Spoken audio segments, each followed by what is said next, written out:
Oke Mas Ben, Iya Mas, mulai seneng bonsainya dari kapan Mas Ben? saya mungkin udah sekitar 5 tahunan Mas. Baru tahunan. 5 tahun, ya. Baru 5 tahun ini. Tapi saya ngeground itu 1 tahun kenal bonsai, langsung ngeground.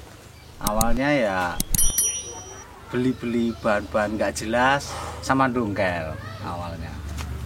Kebetulan rumah saya kan di apa ya, di bukit itu loh Mas, di gunung. Bahan bonsai waktu itu masih melimpah. Masih melimpah. Terus kenal teman-teman akhirnya loh kok sekarang pada ngeground, akhirnya ikut-ikutan ngeground gitu Mas. Oke, terus mulai ikut ngeground juga apa? Iya. Mulai budidaya gitu ya? Ya akhirnya kenapa saya budidaya, karena waktu itu mau nggak mau budidaya karena bahan di alam itu kan lama-lama habis Mas. Ketika kita udah apa ya, saking banyaknya pemburu gitu Mas, pendongkel, akhirnya bahan-bahan yang bagus itu udah habis. Apalagi saya tuh kenal bonsai kan belum lama, 5 tahun itu baru, menurut saya itu baru. Otomatis bahan-bahan yang sudah bagus itu mungkin udah diambil orang-orang terdahulu mungkin. Ya terus kenapa akhirnya saya terus budidaya, yang pertama salah satu faktornya tadi itu. Yang kedua kok program akar itu sepertinya asik gitu ya? Mas. Iya, sepertinya kok asik ini, kita bikin dari cangkokan, terus kita ngeground, kita bikin pondasinya, kita bikin akarnya, kok kayaknya seru. Dan menurut saya hasilnya itu lebih, menurut saya lebih puas gitu loh. Puas ya? Iya, lebih puas Karena diprogram dari karena awal. diprogram dari awal, betul Mas itu. Berarti awal-awal nanam apa dulu Mas Ben? Saya waktu itu justru bukan waru, tapi awalnya saya kimeng Mas. Oh malah kimeng. Iya, 2019 itu kimeng banyak banget Mas. Waru itu hanya beberapa, sekedar untuk pelengkap aja. Waktu itu waru. Terus di perjalanan saya budidaya itu, kimengnya itu posisi dia masih ngelos. Masih ngelos. Warunya itu sudah saya press, sudah saya nol gitu kan. Terus otomatis ketika udah saya nol, saya siap bikin kerangka. Nah, di perjalanannya itu si kimengnya itu masih ngelos. Kok warunya udah enak nih. Oh, warunya kok cepet banget nih, udah bisa dilihat, udah bisa jadi temen ngopi. Nah, maka dari itu saya lanjut lagi, ada lahan kosong, saya masukin bibit waru lagi. Waru lagi. Full waru ya? Belum, waktu itu kimengnya masih Mas. Iya. Kimengnya pelan-pelan akhirnya laku. Yang laku kimeng itu saya udah nggak masuk kimeng lagi, tapi saya talangnya saya isi waru. Langsung diisi waru lagi. Iya. Akhirnya apa, lama-lama kan kimeng itu di ground saya, di kebun saya habis dengan sendirinya karena saya udah nggak lanjut budidaya kimeng. Saya fokus ke waru. Meskipun sekarang ada kimeng mungkin hanya 1-2 ya, 1-2 aja gitu Mas. Oke, berarti pertimbangannya mungkin karena waru tadi lebih cepat. Lebih cepat. Ya, menurut saya waru memang lebih cepat. Di samping itu perawatannya Mas, menurut saya Mas. Perawatannya enak Mas. Waru itu bandel menurut saya. Dia bandel. Misal kena penyakit kutu putih itu dia masih jalan, masih nembak. Tapi kalau kimeng itu menurut saya perawatannya lebih ekstra daripada kita merawat waru Mas. Kita lebih intensif nyemprot insektisida gitu Mas, obat-obat untuk hama. Memang dari awal itu memang program ngeground apa itu memang untuk dijual Mas ya? Memang dari awal dari tujuannya itu. Oke, jadi menarik nih pertanyaannya. Awalnya saya nggak ada arah ke dijual tuh Mas. Namanya hobi lah ini. Iya. Tapi karena kuantitasnya yang banyak, dan ya. ada temen main dibeli, loh kok lumayan nih. Artinya saya nanam itu baru umur berapa bulan, belum tahunan kok sudah bisa jadi uang. Dari situ kan timbul semangat lagi tuh Mas. Berarti ini bisa jadi cuan nih. Ada hasilnya. Dan akhirnya orientasi saya udah diubah ini. Kalau dulu bener-bener hobi, kalau ini bisnis sekarang. Karena ya bisa menghasilkan itu loh, Mas. Bisa menghasilkan. Ya, gitu, Mas. Berarti sekarang tujuannya udah memang untuk dijual. Jual, ya, iya, Mas. Kita jualan ini, Mas, di kebun ini. Berarti awal-awalnya memang karena ada temen datang terus minat gitu, terus Iya, Mas. beli gitu ya. Iya, kan waktu itu temen-temen masih apa ya? Masih pada suka dongkel gitu, Mas. Saya udah ngeground, terus kok akarnya Bagus gitu loh. Wah, apa pohon masih ngelos tinggi kok, enak aja dilihat karena mungkin sudah saya program akarnya gitu ya, iya. Mas. Nah, posisi baru kayak gitu belum saya press pun udah banyak yang beli, Mas. Wah, ini kok enak ini. Sedangkan saya dongkel itu mau dijual itu kan lama, Mas. Karena masih ngidupin terus ngelos akhirnya dikawat lagi. Prosesnya jauh lebih lama menurut saya kalau dongkelan itu. Nah, berarti sekarang karena tujuannya untuk nantinya hasil budidayanya untuk dijual, berarti apa ya pertimbangannya Mas Ben ketika misalnya bikin bahan gitu supaya nanti laku misalnya itu apa aja yang pertimbangannya? Yang pertama itu banyak sekali, Mas, pertimbangannya ya. Mungkin yang pertama Mas. Ketika kita ngeground itu akhirnya kan kita yang pertama seleksi, kalau saya pribadi nih ya, Mas. Kalau saya itu saya selektif bibit, Mas, atau jenis mungkin.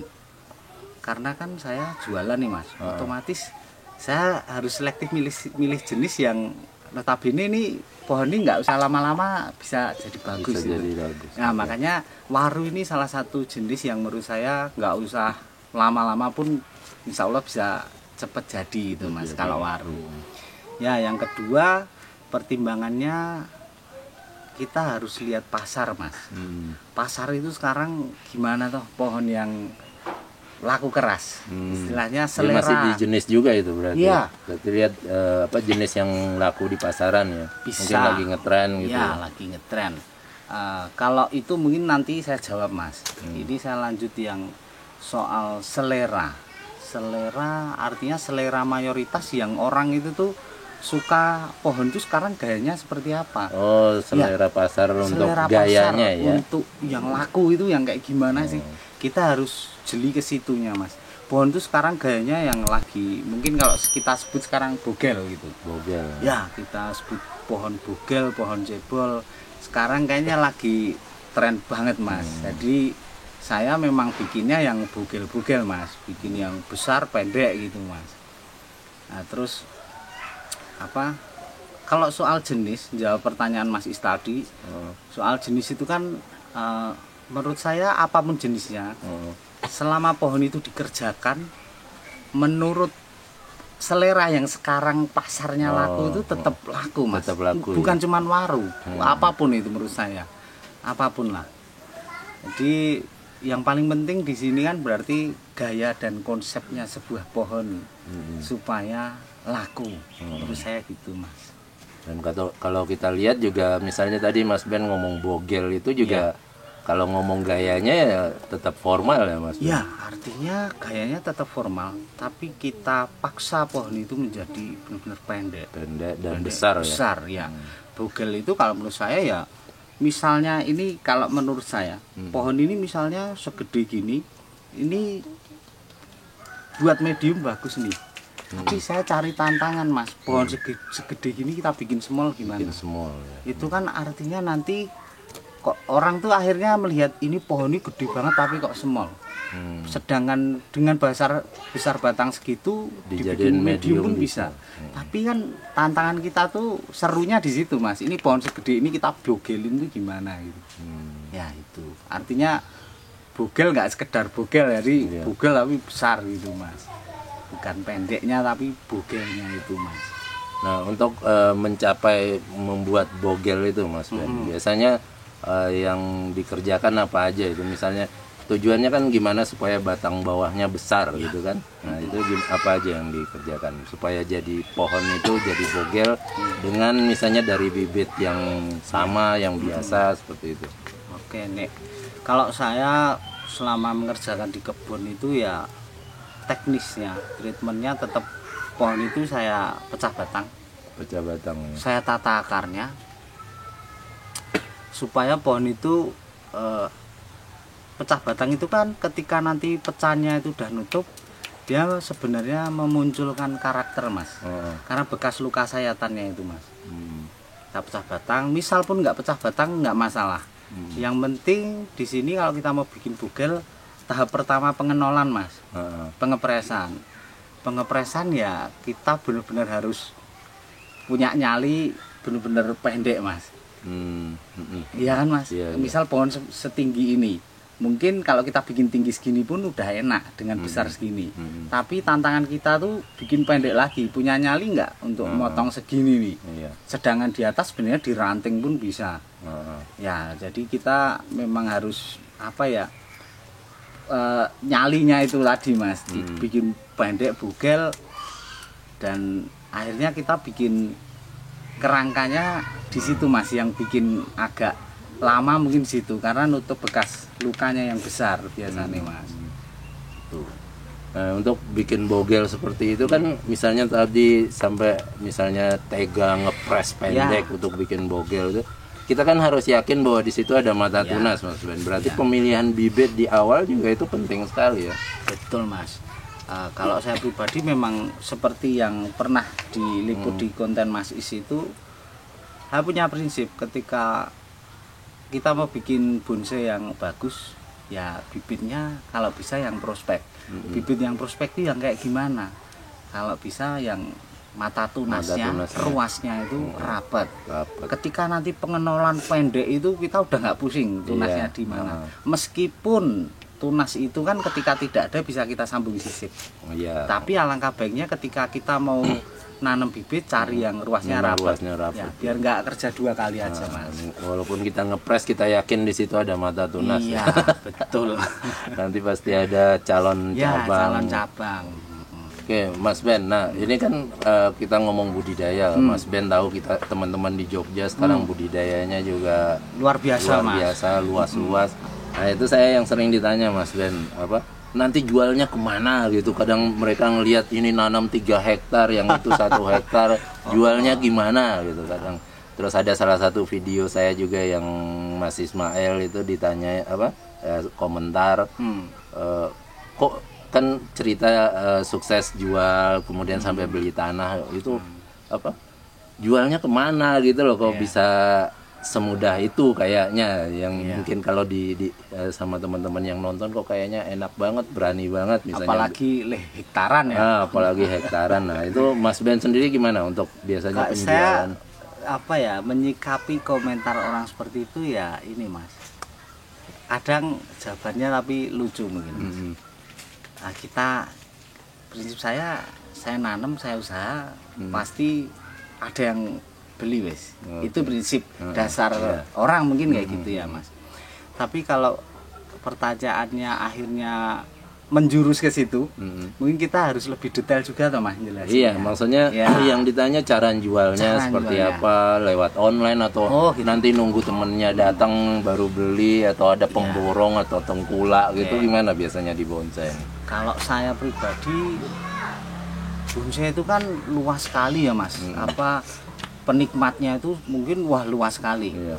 Ya zaman sekarang kan mau jualan enak toh mas. Ada media sosial, ada Facebook, Instagram, TikTok, apapun itu.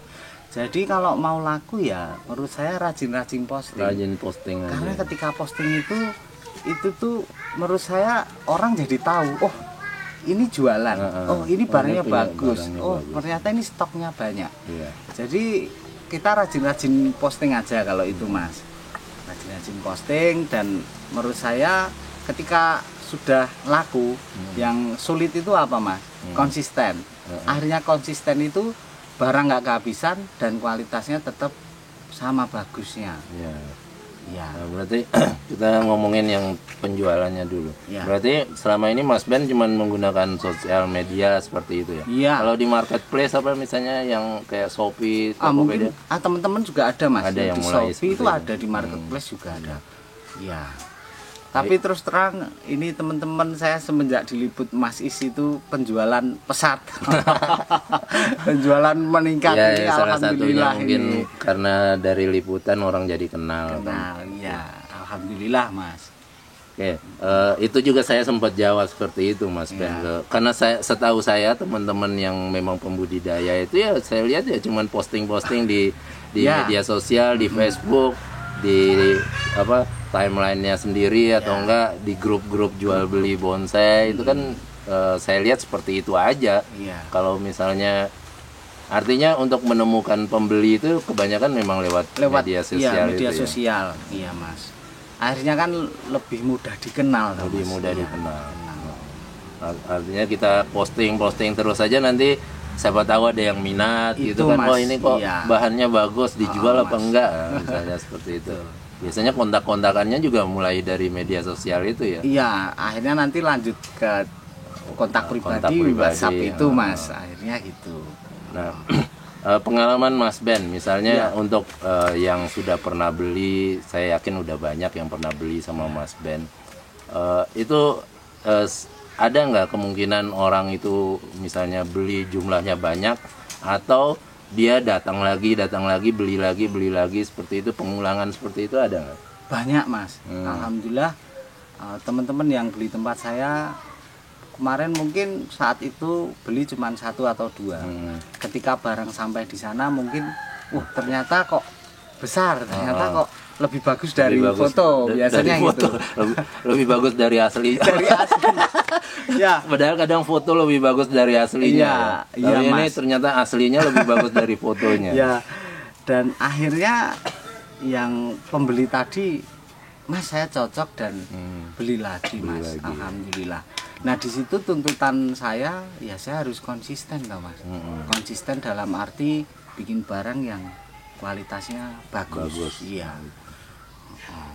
Berarti untuk kualitas ya tetap harus ini. Nah, jadi ini Mas kalau lanjut jawab pertanyaan Mas Is tadi, artinya kan langganan tadi. Langganan. Alhamdulillah banyak Mas. Bahkan saya itu belum sempat posting. Belum sempat posting di media sosial atau di status WA tuh yang kemarin beli itu udah Mas ada lagi nggak barangnya, otomatis cuman saya foto langsung saya kirim chat pribadi udah sold out. Alhamdulillah itu Mas di situ. Jadi saya gimana caranya kita menjaga relasi kepada pembeli kita Mas. Ketika kita bisa menjaga, insya Allah orang tuh percaya sama kita Mas. Akhirnya ya beli lagi itu. Nah itu untuk menjaga ketersediaan bahan Mas Ben. Itu biasanya Mas Ben gimana? Karena saya ada salah satu teman pernah saya liput terus langsung pelarisan. Bahannya habis. Saya mau ke sana lagi ngeliput, aduh belum ada bahan ini saya baru bikin lagi. Nah itu biasanya Mas Ben gimana untuk jadi solusinya gitu ya? Solusinya. Kalau saya memang solusi itu mudah sebenarnya Mas. Ketika kita nanam banyak, otomatis ya persediaannya insya Allah ada terus. Tapi kalau misalnya yang punya lahan terbatas, kalau menurut saya ya Mas, kita harus lebih rajin Mas? Bikin bahan. Bikin bibit terus. Bikin bibit, maksudnya bikin bibit. Saya pernah ngalamin di posisi yang itu ketika nggak ada bahan yang bisa dijual, belum siap gitu. Ya, kalau saya lebih parah Mas, saya lebih parah. Jadi alhamdulillah waktu itu saya kelarisan, ground tuh talang tuh kosong semua Mas, ada kosong.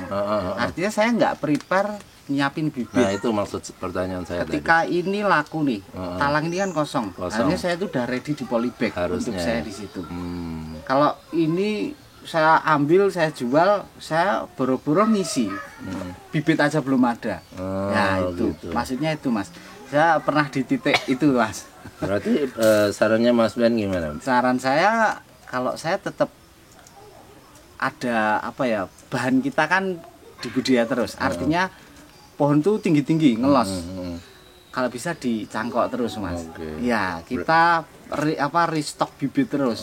Restock bikin bibit terus. Kadang pun saya punya rasa ini daripada dicangkok langsung potong aja. Akhirnya nggak jadi langsung saya potong karena inget, wah ini maneman ini pas nggak punya bibit susah juga tuh Mas. Iya. Jadi memang kita harus rajin budidaya Mas, dicangkok atau disetek lah gitu. Oke, berarti bibit itu harus tersedia. Tersedia. Terus, berarti ada yang laku Tersedia. langsung ditambal gitu ya? Iya. Nggak langsung diisi ya? Ya itu bisa dengan solusi seperti itu. Tapi ada lagi solusinya Mas sebenarnya. Kalau kita punya modal, kita beli tempat teman. Beli tempat teman. Iya. Akhirnya kan nanti jadi rantai ya itu Mas. Jadi muter terus. Kalau kita punya modal, mungkin beli punya temen yang sesuai dengan standar kita dan bisa dijual. Menurut saya itu bisa Mas. Bisa, ya. Solusinya seperti itu juga Mas. Nah, Mas Ben sementara ini selain dari bonsai dari mana aja? Ada usaha lain? Usahanya ngepet. Nggak ada Mas. Ini saya sudah berapa ya? Udah 2 tahun ini saya alhamdulillah keluarga dari bonsai Mas. Nah itu pertimbangannya gimana Mas Ben untuk apa berani terjun udah saya di bonsai aja gitu, yakinnya dari mana bahwa ini nanti bisa buat makan, nah, istilahnya seperti itu. Gini Mas, kalau pertimbangan saya kenapa akhirnya saya berani mempertaruhkan keluarga saya di bonsai ya artinya itu ya yang pertama kita harus punya relasi pembeli tadi itu. Udah punya langganan. Punya langganan, maksud saya kayak gitu Mas. Kita punya langganan. Yang kedua mungkin ya Mas, tetap kita nanam lagi yang banyak, kuantitasnya yang banyak. Atau syukur-syukur kita berani sewa lahan Mas. Ya terus terang saya lahannya kan nggak cuma di sini, ada yang lain. Artinya perputaran itu alhamdulillah jalan terus Mas. Jangan sampai barang kita itu posisinya bahan semua. Kalau ini ada bahan harus ada 50%, udah jadi 75% sampai yang udah matang. Udah di pot misalnya. Iya. Ya menurutku tetap Mas, nyiapin bahan yang sebanyak mungkin gitu. Tapi ya tetap konsisten kualitasnya Mas. Walaupun sebenarnya kita ngomong bahan banyak misalnya seperti itu kan belum tentu bisa laku tiap hari kan Mas Ben sebenarnya. Nah itu gimana? Targetnya mungkin punya target seminggu laku 1 aja udah gitu atau gimana? Seminggu laku 1 itu laku 10 juta Mas. Ya ini Mas, kalau saya pribadi nih Mas, kita memang saya udah punya keluarga, saya harus bisa memanage keuangan di rumah tangga. Jadi ketika saya laku ya sebagian uang saya sisihkan, disimpan Mas. Untuk gitu. Waktu kosong yang mungkin belum ada pas barang laku ya kayak gitu Mas. Yang penting saya masih megang prinsip Mas, orang Jawa tadi itu saya nanam pasti nanti ada yang beli gitu aja. Yang Mas. penting bikin bahan yang bagus gitu aja. Ya, itu poin Mas, itu poinnya di situ. Untuk teman-teman misalnya yang mau mulai budidaya gitu, sarannya apa Mas Ben untuk misalnya pemilihan jenis atau tahapan misalnya seperti itu gimana Mas? Kalau semoga teman-teman tuh bisa lihat dari pengalaman saya, artinya mengulang kemarin saya tuh gimana bonsai itu yang alhamdulillah sekarang ya bisa untuk hidup rumah gitu. Kalau menjawab pertanyaan Mas Is, mungkin yang pertama dari jenis itu juga pengaruh Mas. Artinya supaya orang tuh nggak gampang bosen tunggunya Mas.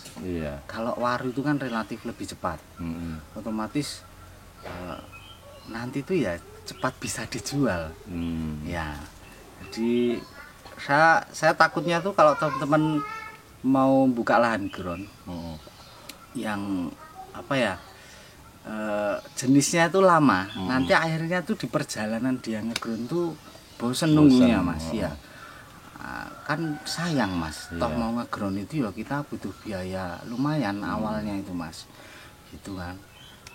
Terus yang kedua mungkin kita ikutin pasarnya. Sekarang tuh lakunya tuh yang kayak gimana, gaya pohonnya tuh yang gimana tuh. Untuk gaya bentuk pohon. Gaya bentuk pohonnya itu sekarang yang dicari orang tuh yang kayak gimana itu. Kita harus cari referensi atau wawasan itu tadi Mas, yang laku itu yang gimana. Kan ada medsos, kita bisa lihat di YouTube, di Instagram, Facebook, itu bisa lihat di teman-teman, itu bisa Mas. Berarti tadi pilihannya itu pilih yang kalau misalnya tujuannya untuk komersil, nanti untuk dijual, memang niat awalnya untuk dijual, berarti pilih yang jenis yang pertumbuhannya cepat gitu maksudnya Mas Ben. Kalau tujuannya kita dijual, otomatis ya kita cari jenis yang cepat jadi loh Mas. Nah, tapi ketika sekarang kan mungkin banyak yang mikir seperti itu, akhirnya semuanya nanam waru gitu, jadi bahannya kan mungkin di pasaran banyak gitu. Nah, supaya punya kita itu tetap laku, tetap bisa bersaing, itu gimana Mas? Kalau saya Mas, itu kan kembali ke kualitas ya. Kualitas. Akhirnya kalau saya pribadi itu saya harus punya ciri Mas, ciri khas. Iya. Garapan saya bonsainya Mas Bin itu modelnya gimana toh? Terus terang saya mulai membangun membangun identitas, image ya, membangun image punya saya tuh ya kayak gini model-modelnya. Yang artinya saya bikin model itu pun nggak asal-asalan, artinya gaya ini tuh siap nggak diajak tarung ke meja kontes. Akhirnya kan semua terbukti baik atau enggaknya itu di meja kontes toh Mas. Oh ini di kontes dapat bendera bagus nih, ini punya siapa? Punya si A misalnya gitu. Akhirnya kan orang berbondong-bondong ke situ Mas. Nah, tuntutannya si A tadi otomatis konsisten bikin barang bagus. Ketika barang itu bagus, bermutu, berkualitas, saya yakin itu bisa bertahan, bisa laku terus Mas. Ya meskipun bonsai itu menurut saya ya ada banyak ya, ada bonsai yang sekedar untuk souvenir, jual-jualan, untuk dikoleksi sendiri, untuk tarung di meja kontes. Pilihan kita ada di situ. Saya terus terang milih yang untuk tarung di meja kontes Mas. Karena otomatis insya Allah orang tuh seneng bonsai pasti ranahnya, orientasinya nanti juga pengen punya koleksi, saya bawa ke jalan-jalan, ke kontes. Jadi saya targetnya yang ke situ Mas. Saya bikin yang untuk perang istilahnya gitu Mas. Dan untuk bahannya Mas Ben, yang dijual itu biasanya yang tahapan mana? Dari masih bahan cuma jual akar batang toh, atau yang udah ada cabang, atau yang udah tinggal perantingan. Nah itu gimana pertimbangannya? Kalau ngomongin itu sebenarnya saya dilema Mas. Dilemanya ketika saya jual bahan, itu toh artinya bahan saya jual baru pondasi ya, baru pondasi, misalnya akar sama batang aja. Akar sama batang mungkin sudah ada tunas untuk bayangan calon bayangan untuk konsep kerangka. Itu saya dilemanya gini Mas, ketika saya jual kondisi akar sama batang, itu sebenarnya saya terusin di ground, nggak lama lagi udah jadi kerangka, harganya bisa berkali lipat. Oh, artinya itu pertimbangan harga ya Mas? Pertimbangan harga. Oke. Ya, tapi kan nyun sewu ini. Karena orang Jawa bilang nyun sewu. Pembeli saya itu kan nggak semua mampu beli yang sudah bagus. Dengan harga yang lebih tinggi ya. Iya. Di situ kan saya harus bisa Mas menjaga relasi itu biar orang ini nggak pergi dari saya. Saya mau nggak mau saya jual bahan Mas. Karena itu kan kaitannya untuk kelangsungan hidup keluarga loh Mas. Kalau mungkin saat itu saya nggak kasih jual ke orang itu, orang itu mungkin nggak beli lagi tempat saya. Orang itu nggak ngubungin saya lagi. Bisa dikata orang ini kecewa dengan keterbatasan finansial orang itu karena mau beli bahan aja Mas. Saya beli bahan aja Mas yang harganya ringan dan bisa untuk belajar. Saya tetap melayani penjualan itu Mas. Ya saya karena pengennya ya saya itu bisa melayani yang dari bahan ke setengah jadi sampai yang udah matang gitu Mas. Artinya kita sebagai pembudidaya yang nanti akhirnya menjual itu tetap menyediakan berbagai tahapan itu ya. Iya, menurut saya sebaiknya itu Mas, karena waktu itu saya pernah cuman jual bahan aja Mas. Ketika ada pembeli saya yang mintanya udah bagus Mas, artinya udah bisa jalan-jalan. Di situ saya kan pusing juga Mas. Belum punya Waduh, misalnya. bahan kemarin tak jual semua ini. Saya kan nggak punya yang untuk siap jalan-jalan. Makanya sekarang kalau prioritas tetap saya pengennya jual yang udah bagus. Udah bagus. Tapi karena itu tadi Mas, ada pembeli yang Mas saya maunya bahan aja karena dananya sekian dan masih bisa untuk saya belajar di rumah kalau bahan itu. Ya saya kan tetap harus jual itu Mas. Mau nggak mau gitu. Meskipun tidak semua saya jual kondisi bahan, karena bahan ini ketika saya lanjutin tuh enak banget nih bahan nih ke depannya. Itu saya harus bisa menahan di situ Mas, harus bisa menahan. Nggak semuanya saya jual bahan dan tidak semuanya saya jual kondisi jadi. Ya itu saya harus pilah-pilah itu Mas, harus pilah-pilah.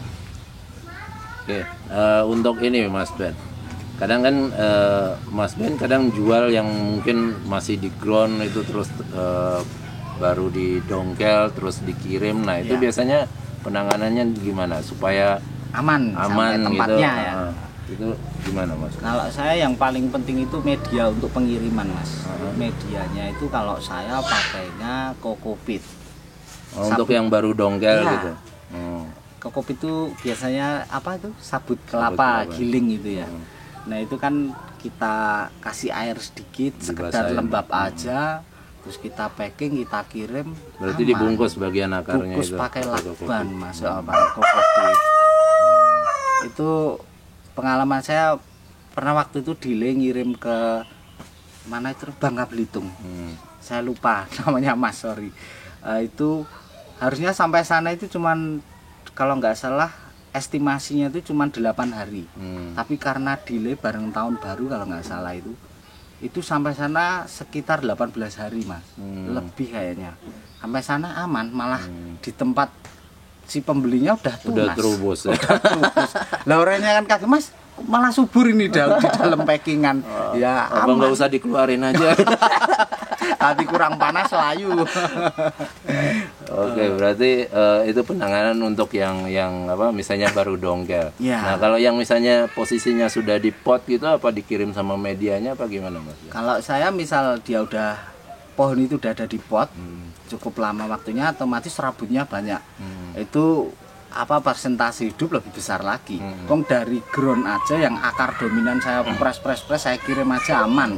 Akarnya di perjalanan tuh tumbuh serabut, tunasnya muncul. Apalagi yang di pot. Memang udah ada serabutnya. Ada serabutnya, tapi media tetap saya kurangin. Oh, medianya dikurangin. Media saya kurangin, akar serabut saya kurangin supaya nanti pas pengiriman tuh jatuhnya nggak memberatkan saya dan pembelinya, ongkos kirimnya Mas. Iya. Berarti dilepas potnya ya. Dilepas potnya medianya Mas. dikurangi. Medianya dikurangi gitu. Dan biasanya kalau ngirim itu misalnya ada daun apa di pruning habis? Saya pruning total Mas. Kalau ngirim pruning bersih Mas. Habis. Untuk packingnya Mas Ben biasanya gimana? Kardus atau kayu gitu? Kalau saya selama pohon itu masih bisa saya packing pakai kardus tebal, yang artinya nanti kita tes misal dilempar tuh kardus itu nggak penyok, nggak penyok. Itu saya pakai kardus selama masih mumpuni pakai kardus itu. Tapi kalau dengan ukurannya udah size gede, saya tetap packing kayu Mas. Atau yang udah perantingan. Udah gitu perantingan, ya? iya. Lebih aman sekalian pakai kayu ya. Tapi kalau masih bahan-bahan mungkin baru konsep kerangka pakai kardus, selama ini alhamdulillah saya aman Mas. Aman. Tapi kardusnya yang tebal ya? Yang tebal mungkin saya double Mas. Double. Mungkin nanti kalau sampai tempat orangnya ada sedikit peyok, itu peyoknya kardus itu cuman luar. Pohonnya di dalam aman. Karena kan lapisan Mas. Kardus itu udah berlapis-lapis, akhirnya aman gitu. Oke, itu tadi ngobrol-ngobrol sama Mas Ben. Terima kasih banyak Mas Ben udah sharing-sharing untuk tentang budidaya bahan bonsai. Nah, misalnya ada teman-teman yang minat, misalnya tertarik sama bonsai, bahan bonsainya, ada nomor WA yang bisa dihubungi Mas Ben? Ada Mas, nomornya 08 999 666 014. Jangan lupa follow Instagram Mas Ben Bonsai. Oke, terima kasih banyak Mas Ben. Sama-sama Mas Is.